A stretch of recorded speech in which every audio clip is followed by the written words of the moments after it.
Ini adalah apotek yang ada di sekitar rumah kami. Di sini mereka menerapkan protokol kesehatan dengan hanya memperbolehkan 4 orang saja yang ada di dalam. Selain itu, mereka juga menggunakan pembatas akrilik agar kita tidak kontak langsung dengan para karyawan, dan di sini mereka semua menggunakan masker. Pihak minimarket menyediakan tempat untuk cuci tangan bagi para pengunjung dan menempelkan berbagai poster. Secara umum, poster-poster tersebut menjelaskan tentang pencegahan penyebaran virus corona dan protokol kesehatan apa saja yang diterapkan di minimarket ini. Mereka senantiasa menjaga kebersihan toko dan memastikan karyawan dalam keadaan sehat. Di sini, para karyawan juga menggunakan masker demi keamanan bersama. Pada bagian kasir, mereka juga memberikan batas antrian agar kita menjaga jarak saat mengantri. Selain itu, mereka juga memberikan pembatas agar kita tidak kontak langsung dengan para karyawan. Ini merupakan daerah sekitar rumah saya. Di sini sudah terpasang banner yang mengajak warga untuk menggunakan masker untuk mengurangi terjadinya penularan COVID-19.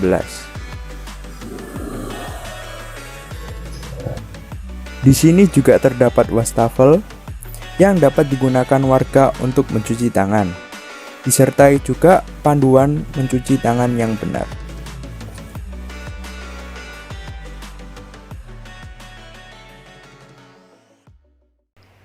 Apa pandangan Bapak mengenai virus COVID-19 ini? Ya, ini adalah sebuah pandemi skala global yang harus kita hadapi dan kita jalani bersama. Kita tidak bisa memilih, kita tidak bisa minta agar pandemi ini terjadi 50 tahun lagi atau 100 tahun lagi. Ya, inilah apa yang ada di hadapan kita dan harus kita lewati. Saya sering menggunakan istilah di dalam pandemi ini dalam bahasa Inggris, the cards have been dealt.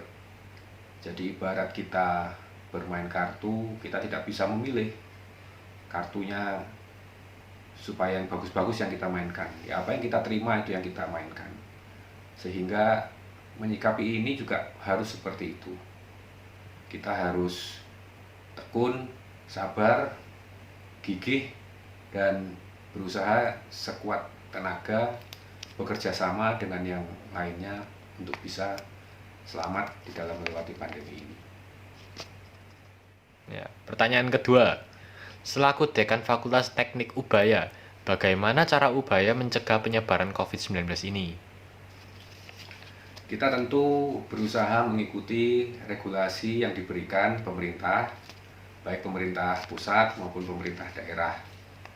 Misalnya terkait pembatasan jumlah orang yang diperbolehkan ada di dalam satu tempat, atau kita kenal dengan istilah physical distancing. Kita juga mengikuti itu, kita memberi batasan kepada jumlah orang yang bisa atau diizinkan untuk masuk ke dalam kampus. Selain itu, di dalam kampus sendiri kita menerapkan sebisa mungkin protokol-protokol kesehatan yang cukup ketat. Selain physical distancing, kita memasang rambu-rambu untuk mengingatkan para pengunjung yang sedang ada di dalam kampus untuk rajin mencuci tangan, dan mereka tentu juga diwajibkan menggunakan masker.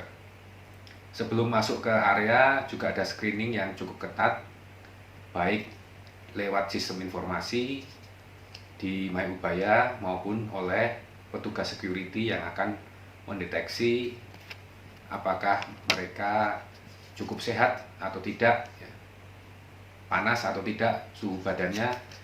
Kalau tidak, baru diizinkan untuk memasuki kampus.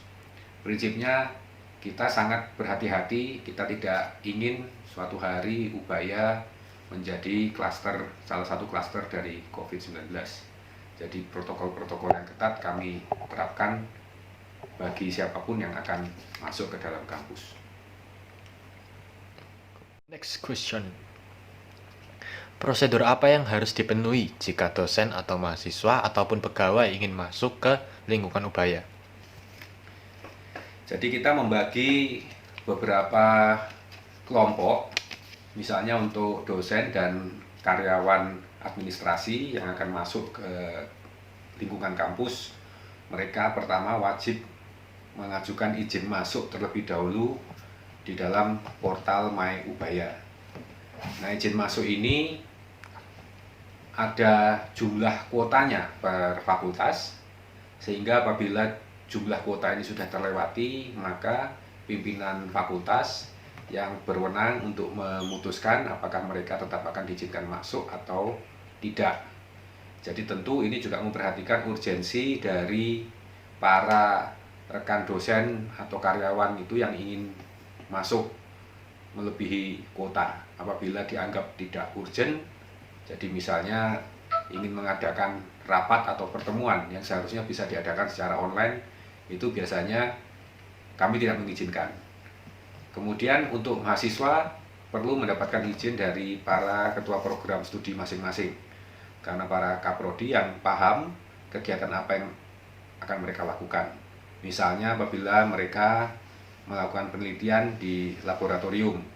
Nah, tentu ini tidak bisa dilakukan secara daring. Jadi kita mencoba mengatur jumlahnya agar yang bisa masuk itu tidak terlalu banyak, tapi juga bisa memfasilitasi kebutuhan mereka. Untuk tamu secara khusus, maka pimpinan fakultas yang akan menilai kunjungan mereka untuk apa, dan sama seperti kelompok-kelompok yang lain, pimpinan fakultas nanti yang akan menentukan apakah mereka perlu diberi izin masuk atau tidak. Ini pun nanti mereka harus melalui screening dari petugas keamanan. Jika mereka dianggap cukup sehat, baru mereka akan diizinkan masuk.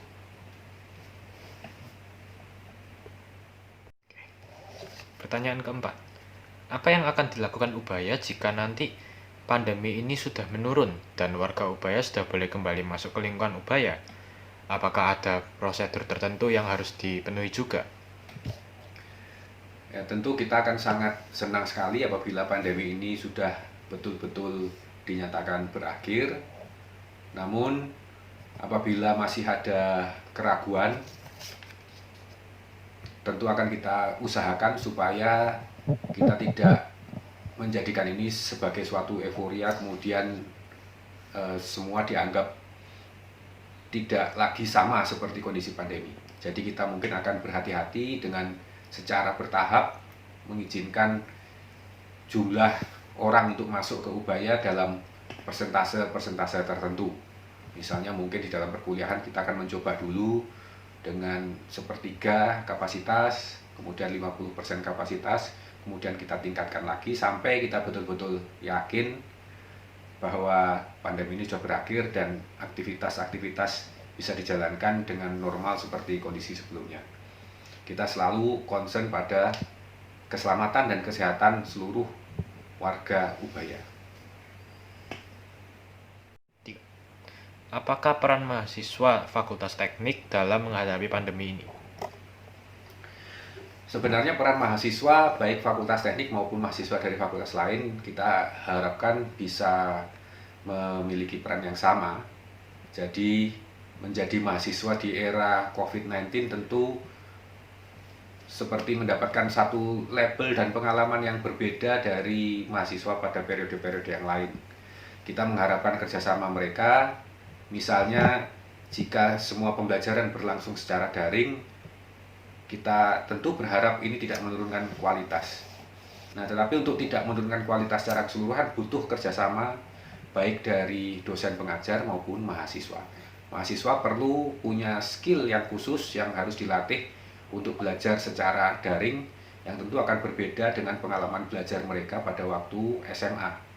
Apabila mereka bisa bekerja sama di dalam proses pembelajaran ini dengan baik, maka hasil belajar tentu kita harapkan tidak kalah kualitasnya dengan pola pembelajaran yang dilakukan secara offline atau dengan tatap muka.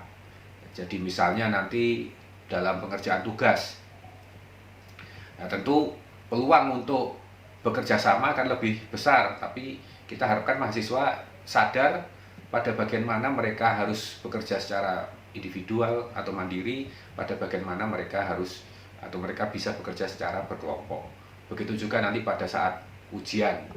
Jadi di dalam proses pembelajaran kita harapkan mahasiswa juga aktif sehingga mereka mendapatkan manfaat meskipun ini pembelajaran ini berlangsung secara daring. New normal sudah diterapkan di Indonesia, namun bukan berarti kita bisa abai terhadap protokol kesehatan yang ada, karena keselamatan bersama adalah hal yang utama. Maka dari itu, kami akan memberikan tips tentang apa saja barang yang perlu kalian bawa saat kalian keluar rumah. Pertama-tama, kalian harus membawa tisu basah, karena kalian harus mengelap barang-barang yang akan kalian sentuh di tempat umum. Yang kedua, ada masker. Ini adalah barang yang sangat penting, jadi jangan sampai ketinggalan ya.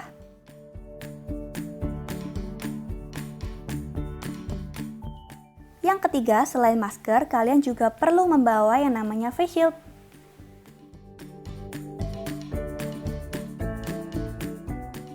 Yang keempat, kalian bisa membawa tempat untuk menyimpan masker bekas pakai kalian, sehingga bakteri dan virus yang ada di masker tidak tersebar di barang-barang yang lain. Yang kelima, pastinya kalian juga harus membawa hand sanitizer untuk menjaga kebersihan tangan kalian. Nah, khusus bagi kalian yang tetap harus makan di luar rumah, kalian bisa membawa sendok garpu sendiri agar kebersihannya lebih terjamin.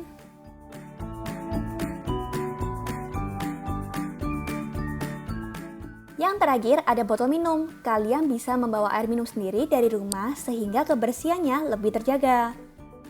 Nah, itu tadi barang-barang yang perlu kalian bawa saat kalian keluar rumah di tengah pandemi ini.